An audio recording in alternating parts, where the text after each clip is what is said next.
Join the Bucketlist Accountant himself, David Patterson, as he embarks on a journey exploring the intricate dance between time management, profitability, and personal fulfillment in the realm of business. Discover the secrets to balancing work demands with family time, making strategic hiring decisions, harnessing the potential of software automation, and aligning business goals with personal aspirations of holistic success. I'm your host, Anthony Pearl. Let's get into making your bucket list happen. We've talked in previous episodes about profit, about cash flow, but I think we should really have a discussion about time management, because that really is an important part of business as well. And the intriguing thing about this is that you wouldn't think that time management is necessarily something that an accountant gets involved with, but it is, part of the approach that you take. Oh, absolutely. I mean, to me, time management is almost as important as profitability and good cash flow. I mean, there's no much point creating this hugely successful business that's got lots of profit and lots of cash flow if all your time's spent being in the business and not being able to get out and enjoy it. So I think it's a hugely important element of what we're trying to achieve is understanding there's probably the three elements: profit, cash flow, and freeing up a business owner's time to enjoy what that profit and cash flow can bring for them. Because there's lots of elements, isn't there, in that it's easy to just talk about time management as though you should have some more time in the business and therefore you need to increase your profit and your cash flow to be able to do that. But there's more involved to it than that, because in order to get to that space, there are things that you might have to invest. There are people that you might have to bring on board. All of those things dictate that element, don't they? They dictate the decision-making process to get to that goal of time. Absolutely. And I think it's important to understand from a business owner's perspective what it is that they want to achieve from a time management perspective. Do they want to take a large chunk of time out of their business, so 3 months at a time be out of their business? Do they want to be able to work 4 days a week? Do they want to be able to work 2 days a week?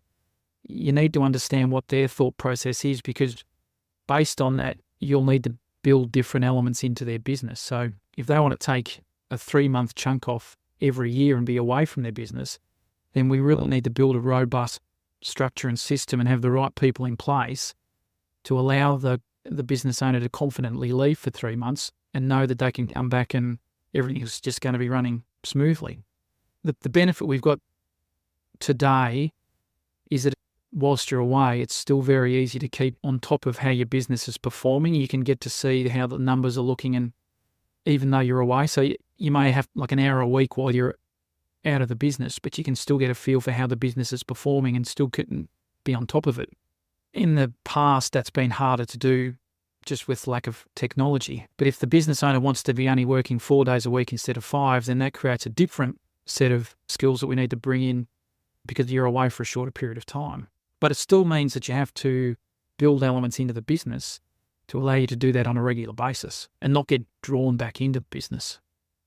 Yeah, I think it's important, isn't it, that there is a synchronous relationship between cash flow, profit, and time, isn't there? And it's you have to dictate where you spend the money in order to free up other things, isn't it?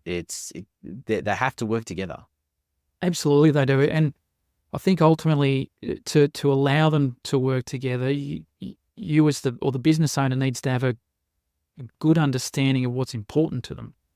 And once you develop that understanding of what's important to you, then you can get the right balance between the three elements really, really quickly, because you're making decisions within your business that are in tune with what's important to you outside of the business. And so it just makes it easier to make the decisions. And there are elements that can change over time as well. So different times. If you've got a young family, time for them when they're younger becomes important because you've only got that opportunity once. So you want to be able to make sure that you can take time out of the business when you need to enjoy those moments. Because my kids are now older.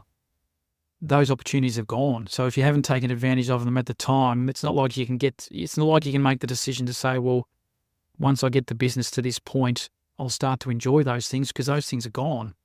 So that's where it's really, really important to understand what is important to you. You can then make those decisions to make sure that you achieve those important life moments. Totally understand what you're saying there. I know, again, my kids like yours are older now and well past school age. But when, one of my children in particular was in school, required a little bit more attention, particularly driving back and forth from school, that took 2 hours out of my day. And it was really 5 days a week having to do that. But it's an opportunity that you don't get back, and it's a decision that you make in regards to the business, and understanding that it might impact some of those elements, but there's a reason for doing it. Absolutely.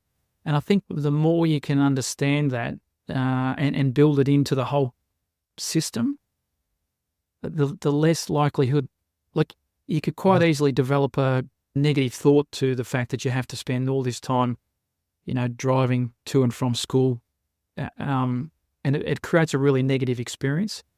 But if you've built that in and being able to do that's important, you build it into the whole process, that negativity won't come into play at all, because you understand that that's an important element, and you just mold everything else around it. I think one of the challenges when you look at trying to get some time back in the business is, firstly, isn't it understanding the true value of the key players in the business, particularly the business owner, is understanding what their value is worth on an hourly basis helps determine what they should and shouldn't be doing.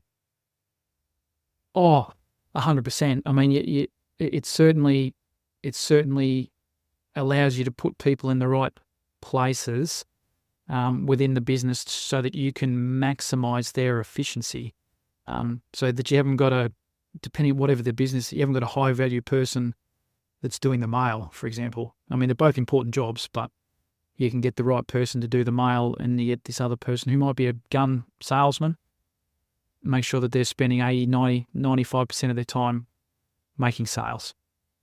It is a really important point, I think, that business owners, particularly the smaller businesses, whether they're sole traders or only got 1 or 2 staff, bringing someone else on board is a massive decision. But often that decision to spend that money on that person frees up an enormous amount of time ultimately that enables the other person to suddenly be focused on bringing in more dollars. So not only compensates for the person that they've hired, but also brings in additional profit. 100%. And I think, again, that those decisions are always going to be difficult in a small business, because you're walking into the unknown to a small degree. You've built the business to where you are today, and you explored the option that you need to get someone else in. But the problem is that it's stepping you into the unknown, and you're unsure as to what's going to happen. It then comes back to the importance of building those systems and structures into your business to know that you can bring this person in, they can get an appropriate level of training, they can hit the ground running, and then it does allow you to free up, or the business owner, the time to free up to move on to the next step of what it takes to grow their business. Time and time again, you see it, the hardest part of that process is making the decision to hire the person. Once you hire the person and the person's in, boom, away you go. And more often than not, a business owner will look back and go, gee, I wish I'd have done that sooner. It's that's been the way it is for, probably ever since time began, that the hardest part of it is to make the decision and to make the commitment. This podcast is brought to you by bucketlistaccounting.com.au. Speak to David Patterson and his team if you want to take better control of your life and business, helping small business owners like you be successful designing the life of your dreams. Go to bucketlistaccounting.com.au or check out the show notes for more information. Now back to the program. It's a really interesting one. I've had an assistant for a long time. That assistant left, unfortunately, was unwell and had to resign. And there was a period of time that I had where I didn't have one. And the first week or two was kind of like, oh, do I really need to hire someone again? Maybe I can survive. By week 3, I was like, oh my goodness, now I completely understand why I had this person. Let's get someone new, quick, smart, because it's really amazing how much you find that those people do. Yes, you were doing those jobs before, but now when you've got someone acting in that space, and it's freed you up to do a whole lot of other things. And it sometimes isn't until you have a circumstance like that that you suddenly go back and realize, hang on, I actually don't have time to do all the stuff that I was doing because I'm now doing this other stuff that is important, but it isn't important that I do it. I think that's the key. You know, the task's important, but it's just as important that you're not doing it, that you get the right person in to do it. And I guess, you know, hiring that person and trusting yourself and trusting the business that you've built, that it can cope with it and grow with it. Yeah. And I think it's also not just in this day and age as well. It's not just about hiring people, of course. It can also be about decisions around software, around automation, which also can add up in their expense. But you have to, you know, look at, is it saving you time? Is it ultimately going to deliver you a profit? What is it actually doing? And they're things that you want to be involved with, right? Oh, absolutely. And we've got, within our business, there's two bits of software that we've installed over the last few years that have had a massive impact on not only efficiency but freeing up my time, and creates a greater experience for our clients, because things are getting done more efficiently, things are getting done more effectively. They think it's great, and the software, the time that's freed up for me is just phenomenal. And I know for both of them, I ummed for quite a period of time, going, oh, do I really need it? I'm sure I can, you know, if I just do this or if I just do that, I don't need to incur the cost. But again, once you make the decision and it's in place and it's running, you kind of go, wow, how did I ever do this without it? I can totally relate to that. I think it's, and I think that's the interesting part about what exists today, particularly when you start talking about software and automations and things. There's a lot of free versions of things that exist that require extra effort and attention. And we think, oh, we want to save a little bit of money and do that. You know, I've always been fond of the expression, you pay for what you get. And it's not until you start paying for some of these things that you realize that the small amount extra, sometimes it can be a big bit extra, but has a value. And it's important to measure that, though, isn't it? It's important to not just, you know, there is, you know, when it's working, when you have, as you say, a sense of relief, but there is at a point where you also have to measure it and make sure that you are getting the dollar value. Oh, 100%. And I think in this day and age in business, these software inclusions that you can add in, very, very similar to, you know, Netflix and Stan and that you have in your personal life. You can quite often sign up to them and then forget about them to a small degree. And because these days mostly these things are month-to-month kind of concepts, if you're not tracking and monitoring and making sure that they're working for you, you can be spending a lot of money for no reason. But on the flip side of that, if you do monitor a new software installation and track it and make sure that it's performing for you and your business, if you get to a point where you realize it's not, one of the benefits these days is most of these things are month to month. You can just finish, you can stop it. You don't have a huge outlay anymore for software. You don't have to pay, in most cases, large annual subscriptions or anything like that. The flexibility that we've got these days to be able to trial something and test something, see if it's performing, and then get rid of it. It's a powerful way to be able to implement some of these things. Yeah, I mean, I think as well, then when you look at time, there's time, as you touched on, there's time in the business, and then there's time in family, and it's trying to place a value on those things as well. That's not an easy thing to do, particularly on family time. And we can say that from an emotional point of view, that it's important to spend more time with the family. But from a monetary point of view, and trying to work out, is it worthwhile? Do we, realize that maybe our profits are not going to be as high because we're putting a value on family time? Absolutely. And I think, again, that ties back to the importance of having your bucket list as a family, because not only, that's not just large items, that's small items. That could be spending, a Friday when one of your kids has got the day off school, spending the day with them, just doing things that they want to do. And again, kids aren't young forever. You don't get the opportunity to do those things forever.